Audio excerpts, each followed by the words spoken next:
you considered the messages your outfits send? What do you think your clothes say about you? See, style is about the clothes, but it's not really about the clothes. Every day you make choices about what you're going to wear, but what are you communicating? Welcome to Above and Beyond Style. I'm your host, Maria DiLorenzo, and in 2019, I founded MFD Style, where I provide a unique, intuitive approach to personal styling for those ready to embrace a more meaningful look. With this podcast, I'll uncover key elements of where spirituality, psychology, and style intersect, revealing how you can make intentional wardrobe choices that reflect who you really are. So let me ask you, are you ready to transform into your authentic self? Then it's time. Come with me on this journey, and together we'll take your style above and beyond style.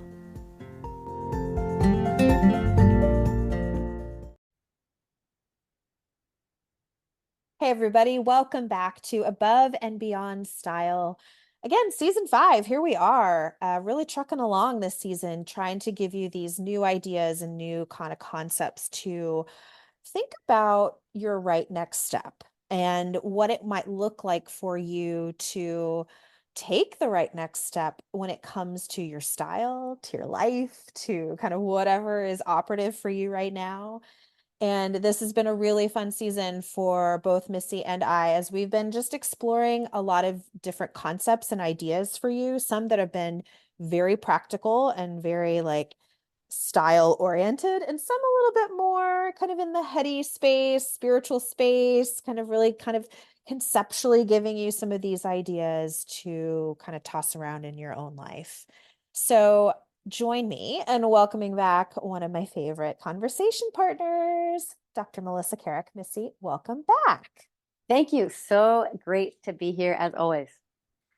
And it is really fun to talk about this with you because I know from obviously we've had multiple conversations way back in season 4 where we really started to dig into this concept of change and playing with the waves of change and riding those waves and the surfing analogy that we so beautifully were able to discuss. And I think when people really start to identify that something in their style, for example, needs to change, or they're feeling kind of that urge, or that little, what we might say, invitation to make a change.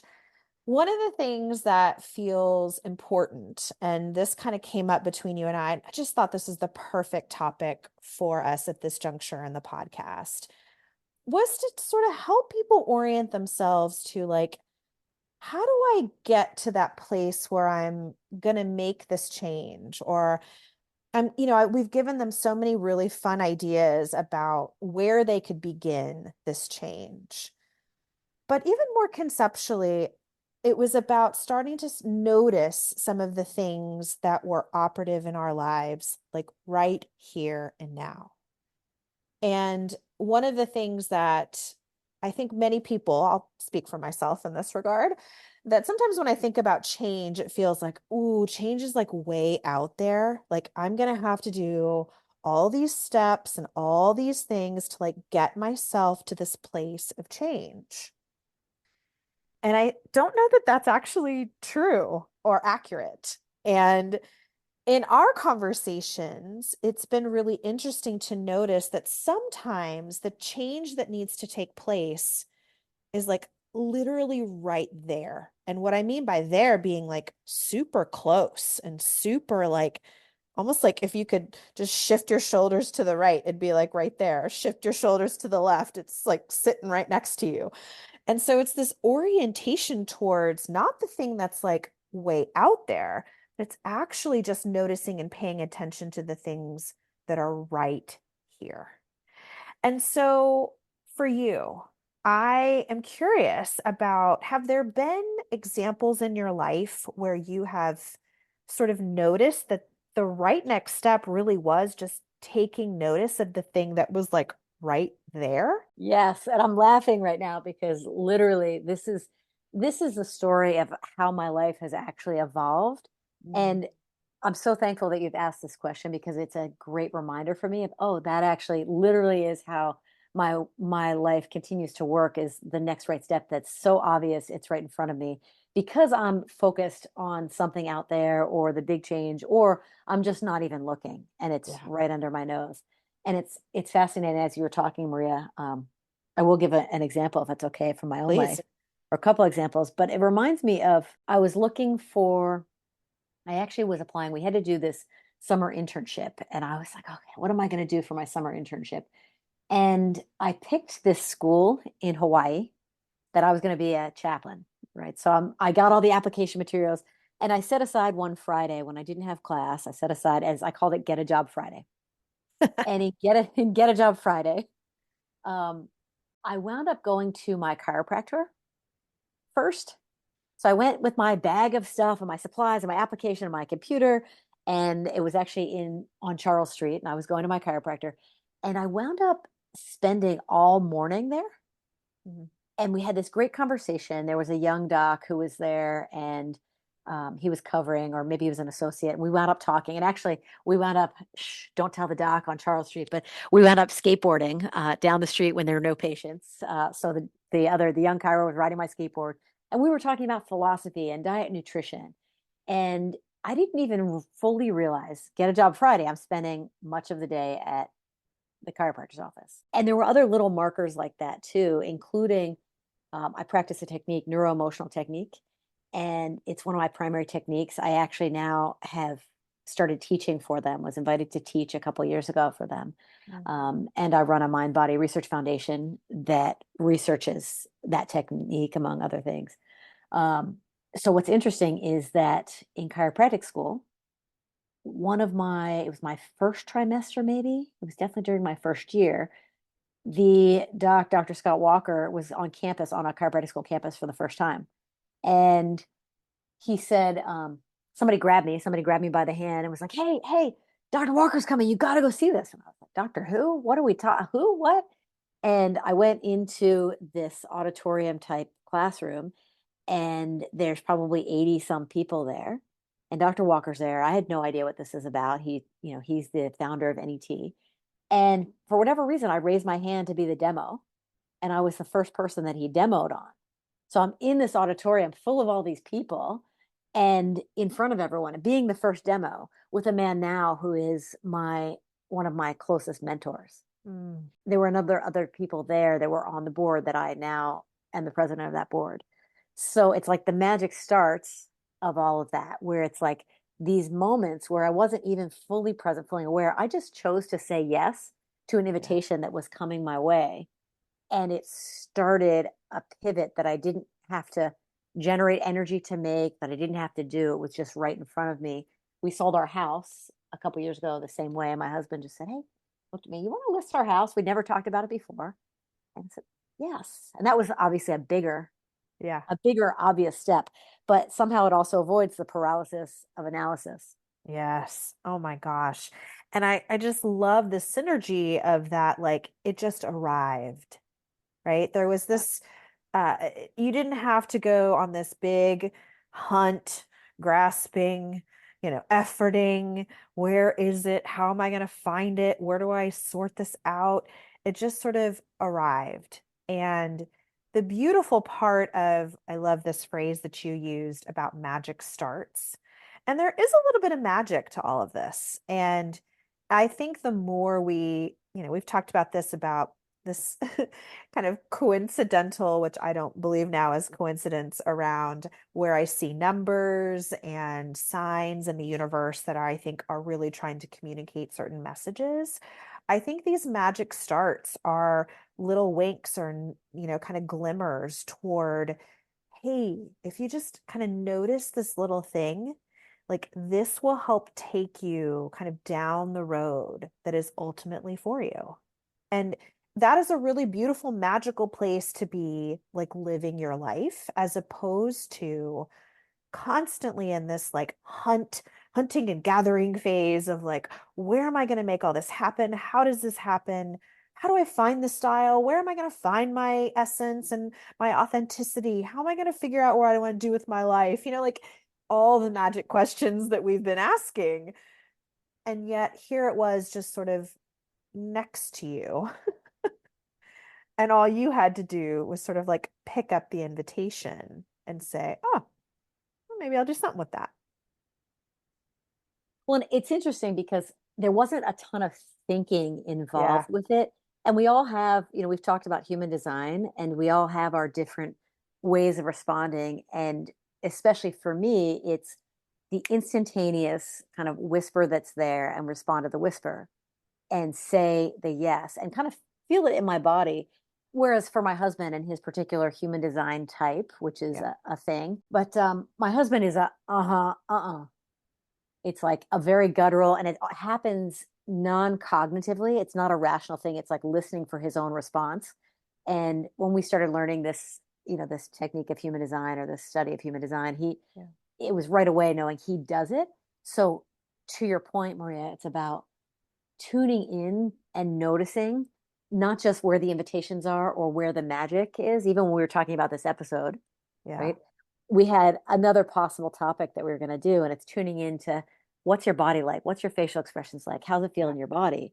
Right. And what I'm curious about, I will say, is okay, living the life that is more magic oriented or more in that flow and in more noticing. So, what's it take to generate that state Yeah. and that non-thinking state? Because I will say, or more reflexive kind of state where you're not Yeah. overthinking. And I think about some of those decisions to sell our house. I had just been in Costa Rica for, I don't know, 2 weeks or something. Yeah. And so that was like, I was in that state. I think about other decisions and having some sort of a practice. So maybe for some people, it's meditation. I can say for me, it's riding my bike through the woods really, really fast Mm. to get in that state. For some people, and this is maybe a shout out to Luke, who I know is someone who listens to this podcast regularly. It may be that it's working under the hood of a car or remodeling something, right? Or a truck, excuse me, not a car for his sake, but it may be that it's like doodling with your colored pencils, but it's what gets you in that state. Yeah.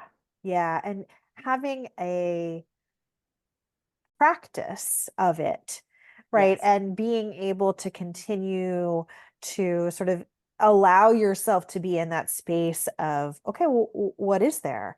And it's funny when I've done sort of any kind of business coaching or things that I've entertained to help kind of move some aspects of my own business around. I think some of my best coaches have asked that question about, well, instead of like looking again outside too far, like what's already right here?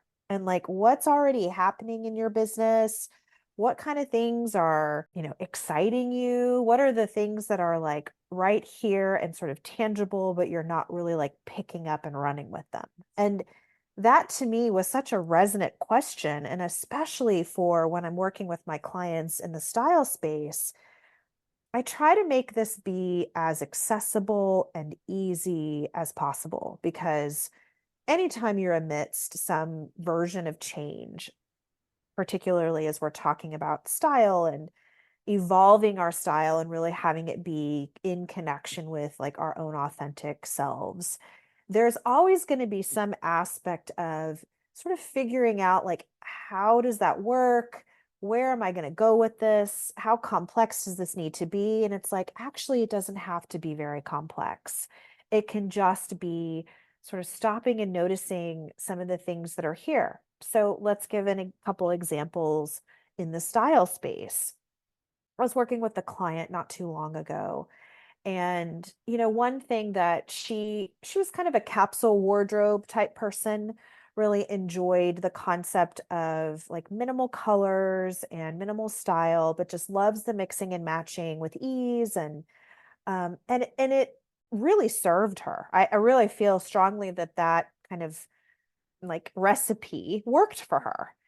And it was interesting because when we started to work together, she was starting to feel a little bit like stale and stagnant with kind of what she had and sort of feeling this like urge to kind of do something different. But here she had this like very functional, purposeful, useful wardrobe. And the question came to me about like, well, what else is right here for her? Like, what else is she not kind of accessing when it came to her style? And it actually had to do with color. it was like one of those things that she had sort of just dismissed some color in the effort to try to simplify and kind of get herself kind of in and out the door with just fewer options, et cetera. Again, all that makes logical sense, really like on the day to day, but from what a point of like what lights her up and what really reflects who she is, she was like, you know what? And I was noticing this even just like in her bedroom aesthetic, that there was like great pops of like royal blue and this like beautiful Kelly green. And I was like, interesting. You kind of surround yourself with really beautiful color, but yet that color is not operative in your wardrobe. And it was such a simple thing that was like right there that she, just by naming it and saying, gosh, what would it feel like to start to just incorporate a little more color into your wardrobe? How would that help you feel a bit more like you're connecting with your authenticity? That was like the linchpin that started to like, oh, it's like just right here. She didn't have to go out and buy a whole new wardrobe and start all over or do anything really excessive. It was like, let's just introduce this one small little element that actually really transformed how she felt in her clothes.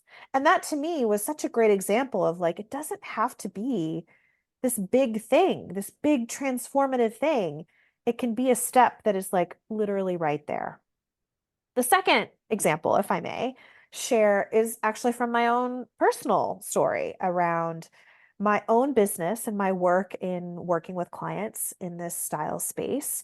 I think everybody should know by now that my primary work when I'm kind of in my stylist world has to do with helping people in their closets and doing reviews and kind of editing in and out and making new outfit combinations.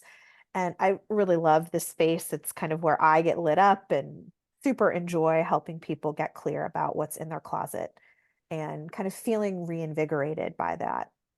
And I can't tell you the number of times then what was happening was, we'd finish this closet review or this edit, and, the client was feeling really good and, feeling very energized and excited about sort of what had happened.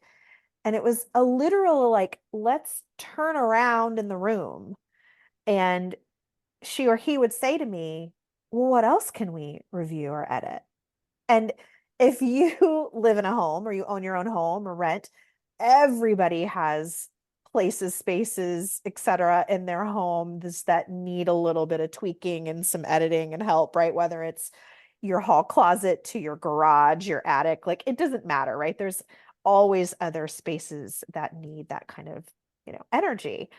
And I started to notice, gosh, here was an invitation for me in my business that, I mean, I primarily work with people in the style wardrobe space, but then it sort of evolved into this, maybe I could start to help people do a little home editing. And, spoiler alert, if you go to my website, you're not going to see anything about home editing on my website because I don't necessarily put out into the world that this is the work I do, but it just evolved from working with clients who were comfortable with me. They were comfortable having me in their intimate home space. And then these projects kind of came about. And so the primary work of like home editing became this like referral business that someone knew someone knew someone knew someone who was like, call Maria. And it's a leg of my business that again, I'm happy to talk about. I really enjoy doing. I don't know if it could become a primary kind of revenue stream for me, but it has been sort of this magic start that it just kind of showed up. And it wasn't anything that I was searching for. It wasn't like working with my business coach, like this was the next right step. We're going to make this, we're going to make this really clear business strategy plan to do XYZ, and we're going to advertise and we're going to do all this stuff. It didn't happen that way at all. And that's sort of how I knew to pick it up and sort of go with it because, and it's still sort of operative for me that way, that I just sort of like take the invitation when it comes with home editing. And I love that part about being a business owner and kind of having, yeah, just the magic start of that felt like, well, there it is. I don't have to go far to pick it up and go with it. So these are just a couple examples for me that helped me notice that sometimes that right next step is literally just like right there. Maria, I love what you just said. The whole thread of that really jumps out at me in terms of it's not the logical. And of course, sometimes it's like, oh, well, this makes perfect sense, but it's not logical or neocortical in that you're not trying to design the next right step for yourself. It's intuitive. And you said this a number of times in different ways. It's really about what lights you up and what gets you excited. And seeing probably this woman's face when you mentioned color and like, oh, I'm seeing all these beautiful splashes of color, that it probably like lit her up. And Yeah. she probably got like, oh, excited. So it's asking that, like, what tickles you from the inside out, or whatever your language is, what makes you say yes, like a full body yes, or a little like, oh yeah, that would be great to do, because it's not a logical, well, this makes rational sense. Okay. You also use the word with her wardrobe, functional. I Yeah. start for myself getting a little bit suspect when I find myself making purely functional choices. And true confessions, nature of my personality, if I'm overly functional, then I become way boring and I Mm. actually become less of service. I become less, I'm like accessing my gifts. I'm not really Yeah. designed even. Like I just don't function well if everything is overly functional, overly utilitarian. Be Yeah. it my wardrobe, where I'm like, oh, why am I wearing another collared shirt? Or if it's like, okay, all right, I'm going to make this choice and I'm going to line up and here's my pro and cons list. Like that's not how it works for me. And maybe there's some people where it works a little bit more that way, Yeah. but I would actually say it's more about checking in with what feels right, or what do you really want? What feels dreamy? Okay, if you have how we're feeling in a different space or a different part of the day. Or I often look at my own day, and especially pre-sabbatical, I was looking at my own day at the end of a week or sometimes the end of a day and looking at, huh, well, I felt really good when I was doing this part of my business, or or this part of my doctoring. I felt really good when I was seeing these certain people. What's the common denominator? Even to starting to notice for myself, I made it into a functional thing, but it started with the noticing of, well, what time of day do I notice myself starting to fatigue with patients and I feel like I'm not at my best? Hmm. What's it going to take to shape my week, to shape my business hours, to work with that so that I can truly show up as my best self for every single patient? Yeah. And I think that's why, to harken way back to the very first episode of this season, Mm. where I was talking about, I still see all the time, 1234, like on the regular. And it was this invitation to just what was step number five. It wasn't what's 10, 20, 45, 75. It Yeah. was like, what's step number five? This season has really tried to help our listeners access what I would consider they could be small things. They might not feel small to everybody. So that's why we've tried to give them a variety of different things to try and play with and access. But, what are these sort of small next steps that could help pick up that invitation toward where is this going to take me? I love that analogy you made about just the 1 degree. It's like moving the needle, just that inch millimeter, whatever, that actually sends you in a totally different direction. And it wasn't this giant step. And so I really appreciate the fact that you have lived your life in this space of sort of paying attention to sort of what is around you. Again, no shame in the game, however long it took to figure it out or to notice it or to pick it up and go with it, because sometimes that happens quickly and sometimes it doesn't, but that you've been able to notice in your own life how you've been receptive to taking those steps and, moving the 1 degree or being able to kind of notice what's around you right here so that you could experiment with it. Whether it was the pair of jeans that I was like, hey, Missy, go try this on because these seem like really fun for you, to, being able to notice that, like, oh, here I was in this chiropractic family. I'd spent my Fridays, my work Fridays in this chiropractic space. And oh my goodness, how silly. How could I not have seen that there was an invitation here to be a chiropractor in some capacity? Right. So I hope that for our listeners, you can see for yourself where some of these invitations exist and where you might be able to start to notice and it really does feel like this little magical place of like, oh, it's just right here. We spoke in a previous episode about like that evolution or that ability to kind of move yourself into this kind of even 1 degree new space starts the style revolution, right? It really gives you this like, oh my gosh, I'm going to be in this whole other path now. My goal or my hope is always that people will be on a path more toward themselves as opposed to what society wants of you or what your family wants of you or what your boss needs. It's like really helping reorient that 1 degree back to you in a way that feels like, ooh, I'm I'm accessing more of Maria in this, and that feels friggin' awesome. And that allows me then to show up and be more of myself when I'm in community or in relationship with other people. And to me, that's the magic of all of this, that I always say it's about the clothes, but it's not about the clothes, right? This is about helping people access themselves in a more authentic and like deep, true way. And whatever it takes to help you get to that, I'm such a proponent of it.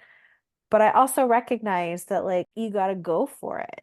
You got to take the step. You have to begin. If you're feeling in this like stuck place about, well, how do I get into my magic start? It's like, well, it literally might just be right there, but like you have to orient and move. There has to be some action and there has to be a beginning step. What are your thoughts on that as I discuss that? So many. You said so many interesting things. I mean, one, I do want to underscore that a lot of this is hindsight when you start to orient. So Sure. it might be even helpful. For me, it's always helpful to look at my own history and go, oh, yeah, this is actually how it works for me. And oh, I just did this thing. So finding where we've done that, because it's hindsight and there's no judgment if sometimes it's like happens instantly and sometimes it doesn't. And Yeah. I think just like the sun, we don't really realize that the sun is actually moving unless we have a reference, or rather that that the day or that the year is happening, the earth is turning, unless we have a reference point. So my favorite place, my home break where we surf, Astig Island in Maryland, there's a bridge that goes right over it towards the ocean. Mm. And it's interesting going over that all summer long and even other times of year, but especially summer, day after day, you can see where the sun lines up in relationship to that bridge. And that some days it's directly over the bridge at 7 a.m.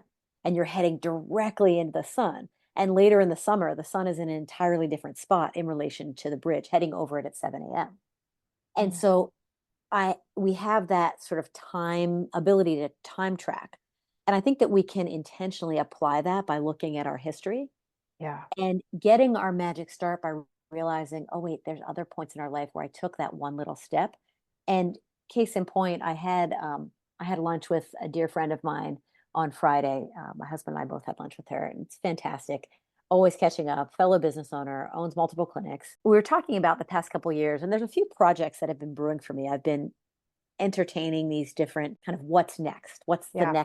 the next thing for me.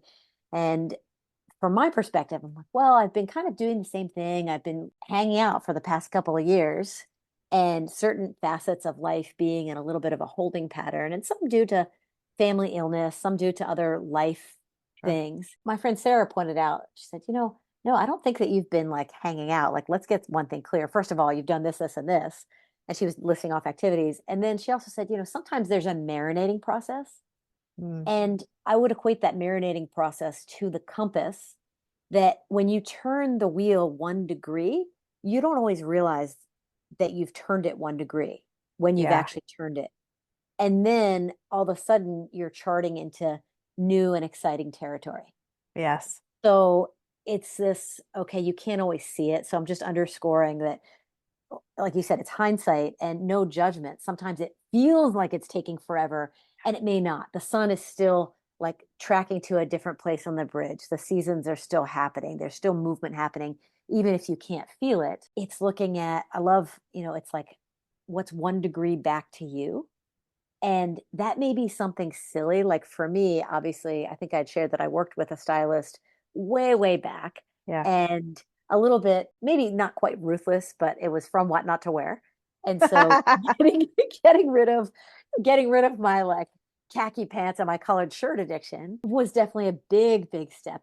And the little steps that I've taken on my own since then, including having this somewhat guilty pleasure of looking at style magazines.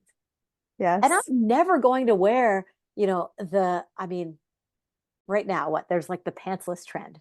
Yes. You seen this? The pantsless trend. You're wearing like crocheted boxer shorts Or and like a maybe, or a bodysuit and no bodysuit, pants. no pants, and like maybe you have a blazer over it. I'm not going to wear that. And for me, it's interesting to see because it's keeping my mind open. So whatever is going to keep your mind open, and maybe it's like listening to a totally different kind of music that just gives you that little groove. But whatever it is, it reminds me of the quote from Goethe. You probably have heard this, and some people debate whether or not this was actually attributed to him. But whatever you dream you can do, begin it. Boldness has genius, power, and magic in it. Begin it now. I feel like taking that little step, and if we replace the dream with Yes. an invitation, or is there sort of a little hint or whisper or something you're curious about? Hmm. Huh, I wonder if I could wear that, or I wonder if I tied this scarf around my hair, how that would look today. Play with it, do it. That's what cracks us open to, or sets the 1 degree or the half degree that starts the road. It's like looking at the fashion magazine that's the pantsless trend. Well, I'm not going to go pantsless. That's just really not my thing. But I might get an idea to, well, if I pair my, moto jacket with Hmm. this other look, that might look really cool. I think the last thing I would say with that, it's interesting. This idea of like freedom and commitment, Mm. and freedom and commitment, it's like through committing to something. And when we engage our core freedom, sometimes we commit, so we engage our core freedom, we get more freedom. Yeah. And the idea, right, which is sort of weird. Yes. And the commitment doesn't have to be this like big giant commitment. It can be to take that step, whatever you dream you can do, begin it, take that little step. And there's like, ooh, that little like tingle of freedom or Yeah. spaciousness of maybe I'm inching a little closer towards me, or maybe I'm trying this on. And oh, you know what? That trend is not for me, but I'm gonna try this piece of it. So we can commit in little things. It doesn't necessarily mean we have to jump right in. And the rest of that Goethe quote, I'll find it for the show notes because there's actually a piece in there about commitment. You didn't say this, but it is sort of the essence of it that it always, this is again kind of at the core of my philosophy around style, that like self-presentation really is an expression of self-love. I do really feel that when you make these decisions, you begin it, you take the half degree, the 1 degree, whatever step it is like honoring something within yourself that is an expression of self-love, that is really giving yourself, like, I don't know, let me try that scarf on my head. Let me just see how it feels. And allowing this space for you to like love yourself deeper, better, broader, whatever, in these, again, minute ways that maybe nobody else even notices. But for you to be able to say, hey, I don't know, I did that for myself, right?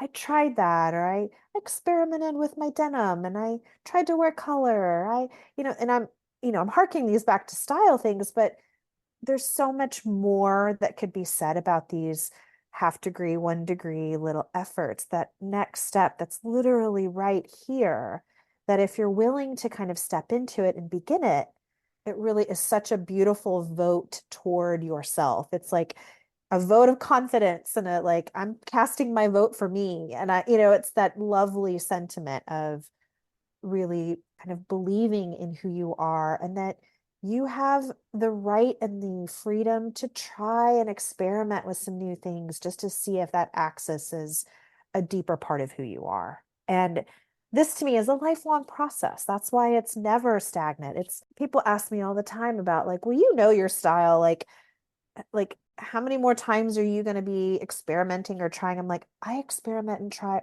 all the time. That's the beauty of this process, that there is no one path that you stay on forever. And that's pretty true of basically everything in life, right? Like sometimes change feels like we are inviting it in, and other times change is impressed upon us. So, like, say what you will, sometimes the universe might be like, okay, this girl's not picking up the pieces I'm putting down, so I'm going to help move her toward this direction, right? I do fervently believe that all this ultimately is for our good. When you get the opportunity to sort of cast a vote for yourself, I love the energy around that. Take that half degree, that one little step, and just show yourself a little love about taking the step and going for it, dreaming it. All the things you just said about it begin. Like just begin and let that be enough for wherever that may take you. Maria, one of the things I really love about this, and we started off with this in a previous episode, is the idea of like style evolution. And I think I don't remember which one of us said it, but style evolution. But I know what I thought was like, oh, it's the revolution. And it's this revolution of self-expression. Yeah. And it's interesting. It's very countercultural because we're in a functional utilitarian world so often of like productivity, got to get it done, got to get it done, got to make it happen. This idea that we can like make and control everything or that it's on a schedule, tick tock, tick tock. And I mean, even now we have TikTok, right? Because other media were too long. TikTok, very short, very functional, can be consumed. And then we can keep going, keep consuming more, or, continue on about our day. Meal prep can be so functional. And it's interesting, it's countercultural. And especially, I will say, as a woman, Yeah. it's interesting to take that extra time and that extra moment. I mean, different cultures do this in terms of even you think about cultures that have like the Japanese bathhouses, right? Mm, That's about like caring and nourishing and coming together and taking that moment to do something special for oneself and actually get in touch. I studied in England for a year, and one of the classes, I don't remember exactly what it was, but we studied about women's leisure time. ooh, love And that. I know it was fascinating. And the idea of the actual potency of women's leisure wasn't about them lazing. It was about getting in touch with the self so that they could show up better for the world. Yeah. And of course, the collaborative of women doing that. It was a fascinating concept of, oh, wow, we don't necessarily Hmm. take I'm going to use air quotes like leisure time.